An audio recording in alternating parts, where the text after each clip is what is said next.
హరి ఓం శ్రీ గురుభ్యో నమః.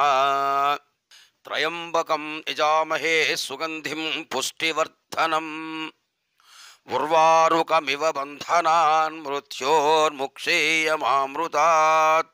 శివాయ గురవే నమః. శివపురాణం 23వ రోజుకు స్వాగతం. ఈరోజు త్రయంబకేశ్వరుడు గురించి సూతుండు చెప్పుచున్నాడు. సౌనికాదులు వినుచున్నారు. గౌతమి నది జన్మించిన తావు నాసిక. అచ్చట త్రయంబకమును ప్రదేశమున త్రయంబకేశ్వరుడు అను లింగము గల. దాని చరిత్రను తెలుపుచున్నాను మునులారా.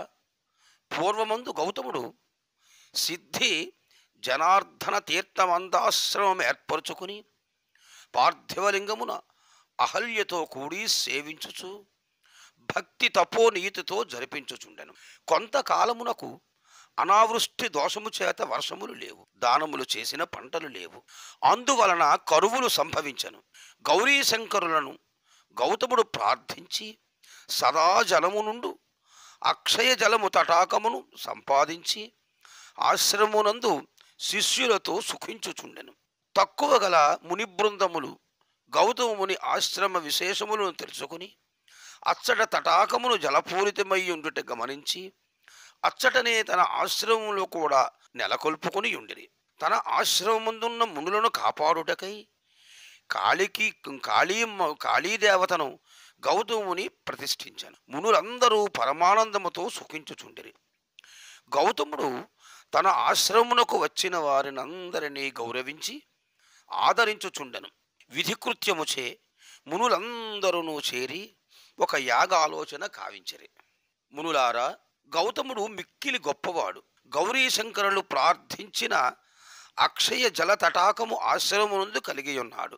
ఈ కాటకములప్పుడు మనలను బాధించుచునే ఉండును. దీనికి సదా జలపూరితమైన నదీ ప్రవాహమునకు అత్యంతమైన అవసరమై ఉన్నది. దాని వలన మన యజ్ఞయాగాదులు పాడి పంటలు జరుగగలవు. దీనికి మన ఆశ్రమముల మీదుగా పాలించిన దీని కొరత తీరగలదు. ఇట్టి మహత్కార్యం ఆచరించుటకు తగిన సమర్థులు మనలో ఎవరునూ లేరు. గౌతముడే ఈ విషయమున సమర్థుడు, సత్య సంకల్పుడు, పరమేశ్వర ప్రియుడు అయ్యున్నాడు. అందువలననే జనపూరితంబగు తటాకమును పొందియున్నాడు. మనమందరము గౌతముని ప్రార్థించి నదిని ప్రవహింపమని అని కోరినచో ఆ జల తటాకమునచే స్వేచ్ఛగా అతనే ఉపయోగించుకునుడని పలుకును. కాన ఇందులకు తగిన కపటోపాయము కావింపవలేను అని సౌనికుడు రహస్యముగా ఎవరికీ తెలియకుండా మంతనములు సాగించను. ఈ మాటలు నారద మహర్షి బహుశ్రద్ధతో వినెను. మునులారా, మనం ఈ విషయము హైమావతి లలామని అడిగినా మంచిది. ఏమనగా, శంకరుడు గంగాదేవిని వరించి శిరమునందు ధరించినాడు. అందువలన పార్వతీదేవికి సవతి పోరు సంభవించినది అని పలికిన నారదుని వాక్యములు విని కొందరు మునులు నారదముని సహాయముతో దేవిని చూడబోయేరి. నారదుడు మునులను వెంటబెట్టుకుని పార్వతీదేవి వద్దకు వెళ్ళాను. పార్వతీ నారదాదుని మునిశ్రేష్ఠులు ఎల్లరనూ గౌరవించను. అంతటా పార్వతి మునులను గాంచి, మహానుభావులారా, మీరు ఏతించిన కార్యమేమి కలదని అడిగాను. పార్వతీ పలుకులకు నారదుడు లోనగు మునులు విని, అమ్మా, మేము పూర్వం మీ వలన గౌతముని పొందిన అక్షయ జల తటాకము గల సిద్ధి జనార్దన తీర్థమందు ఆశ్రములను నిర్మించుకొని ఉంటిమి. కానీ మా ఆశ్రమ ప్రాంతము నుండి నదీ ప్రవాహము ప్రవహింపజేయదలంచితిమి. అందువలన కరువులు లేకుండా పాటి పంటలకు వృద్ధి కాగలవు. మేమును సుఖింతుము. అందుకు మీ సహాయము కోరితిమి. నదిని మా ఆశ్రమం మీదుగా ప్రవహించు పద్ధతిని తెలుపమని ప్రార్థించరి. నారదుని మాటలకు హైమావతి పరమానందమును పొంది తనకు సవితిగా నుండి శంకరుని జటాజూటము నెక్కియున్న గంగ యొక్క పోరు తగ్గునని తలంచి గణపతిని పిలిచి, పుత్ర, నీవి నారదును నమస్కరించి గౌతముని ఆశ్రమమునకు జనుము.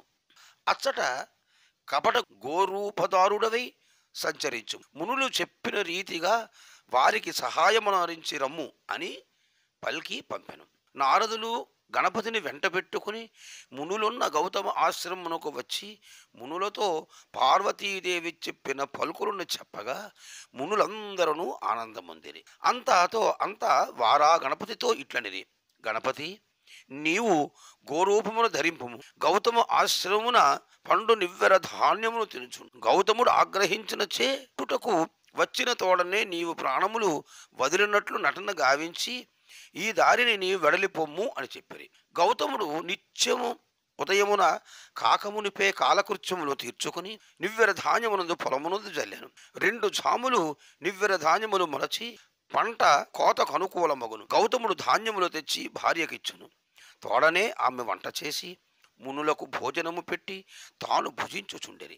ఇట్లు కొంతకాలము గొడవగా గౌతముడు నివ్వెర ధాన్యమును తినుచున్న గణపతిని చూచి గోవును బెదిరింపకూడదని ఏమీయూ చేయలేక క్రిందిరాలైన గింజలు నేరుకుని తెచ్చుకొని చుండెను. ఈ తెరంగు 2-3 దినంబులు గడిచిన తర్వాత విధివ్రాత తప్పింపులేము కదా.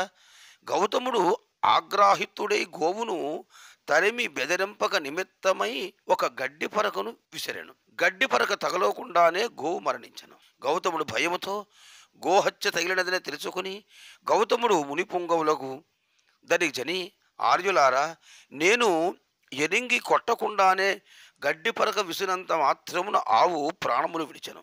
గోహత్యాపాతక నివారణకు తగిన ప్రాయశ్చిత్తమును గావింపుడు అని ప్రార్థించను. గౌతముని కోరిక మునులు విని విచారము పొంది, మునివల్లభ, నీవు గోవిని చంపిన స్థలము నీ పేరిట నదిని ప్రవహింపజేయము, దానివలన ఈ పాతకం ఉపశమింపగలదు, ఆవుకు మోక్షము కలుగును అని పలికిరి.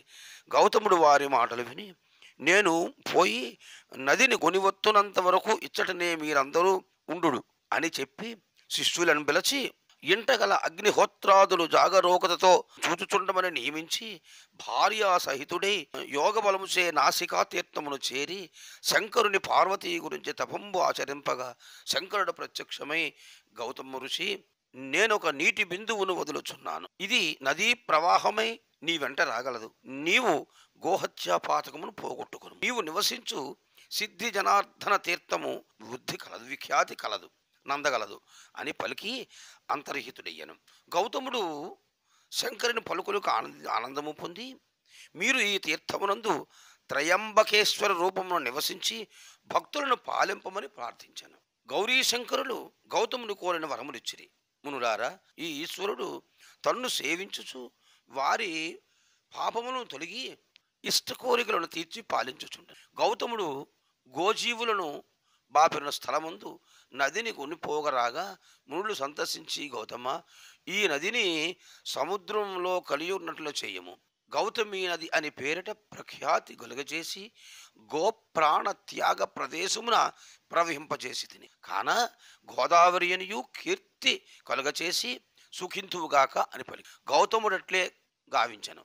గోదావరి నది ప్రవహించి ప్రదేశములందు శివలింగములు అనేకములు పూజించబడుచున్న త్రయంబకేశ్వరుని కథ చదివినవారు, విన్నవారు, వ్రాసినవారు కూడా ఐహిక కాముష్కములందు సుఖములు అందుటయే కాక గోహత్య, బ్రహ్మహత్య మహాపాతకములను విడవబడి ఈ గోదావరి నందు స్నానమాడిన వారు బుద్ధిమంతులై జ్ఞానవంతులై సుఖింతురు అని సౌనికాదులకు సూతుండు చెప్పాను. కేదారేశ్వరుడు సూతుండు చెప్పుచున్నాడు, సౌనికాదులు వినుచున్నారు. మునులారా, పూర్వము శ్రీహరియంశ సంభూతుడైన నరుడను అతడు నారాయణుడు కూడి ఇరువురును లోక కళ్యాణమునకై శంకరులు లింగరూపిగా చేసి పూజించి తపమాచరించరి. వీరికి తపమునకు సంతసించి శంకరుడు ప్రత్యక్షమయ్యను. నరనారాయణుడు, శంకర, నీవిచ్చట స్వయం వ్యక్తివై ఉండవలసినదని కోరిరి. అట్లే శంకరుడు కేదారక్షేత్రముందు నివసించి ఉన్నారు. నరనారాయణుడు ఆలింగమునకు సదా పూజించుచుందురు. ఇట్లు యాగములు యుగములు గడచినవి. ద్వాపరాంతమునకు వచ్చెను. అప్పుడు కుంతీదేవి పుత్రుడైన పాండవులు ద్రౌపదీ సహితులై కేదారక్షేత్రమునకు వెళ్ళి ఈ శివలింగమును పూజింపగా శంకర భక్తుడైన భీముండు బలమును పరీక్షింపకోరి శంకరుడు దున్నపోతు రూపములో అట నుండి పారిపోవచుండెను. భీముడు, శంకరా, పారిపోకము అని కేకలు వేయుచు దాని తోకను బట్టి గట్టిగా లాగెను. ఆ దున్నపోతు తోగ తెగిపోయెను.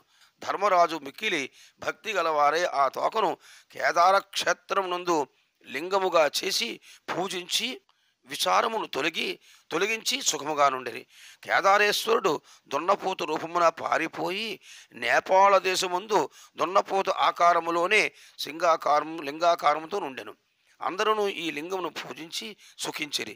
మునులారా, తోక భాగము మీ కేదారమందును లింగ భాగము సదా పూజలు అందుచుండును. ఈ లింగములను పూజించు వారికి సర్వ సుఖములను కలుగజేసి అంత్యమందు పూర్వజన్మ కలుగుకుంటున్నట్లు పరమేశ్వరుడు ప్రసాదించినాడు అని సూతుండు సౌనికాదులకు తెలిపాను. తర్వాత కృష్ణేశ్వరుడు సూతుండు చెప్పుచున్నాడు. సౌనికాదులు వినుచున్నారు. మునులారా వినుడు. పూర్వము దేవగిరి పట్టణమున సమస్త వేదాంగాది విశ్వ విద్యా విశారదుడును నిత్యము అగ్నిహోత్రము విడవక నిర్వహించువాడు అతడు పరమేశ్వర భక్తి కలవాడు అగు సుధర్ముడు అనే విప్రుడు తన భార్య అయిన సుదేహతో కూడియుండును. భార్య పతి సేవా పరాయణమై భర్త వలనే ఈశ్వర భక్తి కలిగియుండును. వారికి బహుకాలమును వరకు సంతానము లేదు. వంశము పుత్ర సంతతి లేనిచో తరించు మార్గం ఉండదని భార్యాభర్తలు విచారించి సంతాన ప్రాప్తికై ఈశ్వరుని గురించి తపమాచరింపవలనని సుదేహ సుధర్మునితో పలికెను. సుధర్ముడు ఆమెతో ఇట్లనెను, కాంత, మనము దేవుని ప్రార్థించినప్పుడు మనకు లేని పదార్థమునకే కోరకూడదు. యోగించు సమయమున ఆ పదార్థము తనంతట తానే వచ్చి నిలుచును అని పలికిన సుధర్ముని మాటలు విని సుదేహ మిన్నకుండెను. మరి కొంతకాలమునకు సుదేహ భర్త అదే రీతిగా ప్రశ్నించాను. సుధర్ముడు భార్య యందు దయగలవాడే లింగము కడ 2 పుష్పములు ఉంచాను. భార్యను పిలిచి ఈ 2 పుష్పములలో ఏదైనా ఒక దానిని గ్రహింపమని పలికాను. సుదేహ ఆ మాటలు విని 2వ పువ్వును గ్రహించాను. సుధర్ముడు అది చూచి దీని భావం ఎరింగి, సుదేహి, నీకీ జన్మమున సంతాన యోగము లేదు. నాకు 2వ భార్య వలన సంతానము కలుగును. కానీ నీకు విచారము కలిగించు 2వ భార్యను నేను గ్రహించను. నాకు సంతానము లేకుండా లేకపోవుగాక అని పలికాను. సుదేహకు సంతానమందు ఎక్కువగా మక్కువ కలదు. అందువలన సుదేహ నాదుని గాంచి, నాథ, నాకు సంతానము లేకుండా సరే, నా సవతి యందు కలిగినా సరే సంతానం మాత్రము కావలేను. అందుకు నా సోదరియగు కృష్ణలను మీరు పెండ్లి ఆడము. ఆమె సుగుణవతియు, ఆమె వలన సంతానము పొందుడు అని ప్రార్థించాను. సుధర్ముడు భార్యను మాటను వెనక తీయలేక సుదేహ చెల్లియగు గుస్మలను పెండ్లియాడను. గుస్మల కాపురమునకు వచ్చాను. కొలది కాలమునకే గర్భవతై కుమారుని గనను. సుదేహ ఆ కుమారుని అతి గారాభంగా పెంచి విద్యాబుద్ధులు చెప్పి పెండ్లి గావించను. కానీ స్త్రీలకు సాపత్రి దోషము అతి క్రూరమైనది. అందువలన సుదేహకు గృష్మలపై ఆగ్రహము కలదు. సుధర్ముడు గృష్మలను ధరించుకొని లింగార్చన చేసి పూజానంతరము ఆ లింగమును ప్రతినిత్యము తటాక మధ్యమున పడవేచుచుండెను. ఇట్లు ప్రతినిత్యము లింగార్చన చేసి తటాకమునందు పడవైచిన అన్నియు 1,000,000 పైగా అయినందువలన ప్రకాశవంతమై వెలుగుచుండెను. సుదేహ సవతియగు చెల్లెలు అఘు గృష్మలపై కోపము దాల్చి కుమారుని చంపిన దానికి బుద్ధి వచ్చునని తలచి భార్యాభర్తలు నిద్రించు సమయమున పుత్రుని బట్టి 2గా ఖండించను. ఈ రీతిన తన పడక గది పోయి ఏమియూ తెలియని దాని వలె పండుకొనను. వేకువజామున లేచి భర్త తల ఖండింపబడుట చూచి అత్తగారిని మామగారిని లేపి ఈ విషయము చూపించి విచారింపదొడగను. సుధర్ముడు పార్థివలింగమును పూజించుచు ఈశ్వరుని ధారింపుచుండెను. అంత చనిపోయిన కుమారుడు బ్రతికి వచ్చెను. పార్వతీ పరమేశ్వరుడు గృష్మలను దీవించిరి. కుమారుని జీవింపగా ఉందురుదని వరమిచ్చిరి. అంతటి కృష్ణులు కోరిన రీతిని శంకరుడు స్వయం శక్తిగా ఆ పార్వతీ పరమేశ్వరుడు సుదేహ తాను చేసిన నేరమునకు ప్రాయశ్చిత్తము చేసుకుని సుధర్ముని కృష్ణులను ప్రార్థించి మన్నలు బడసి కుమారుని కోడలను గౌరవించి అందరూ సుఖముగా ఉండేది.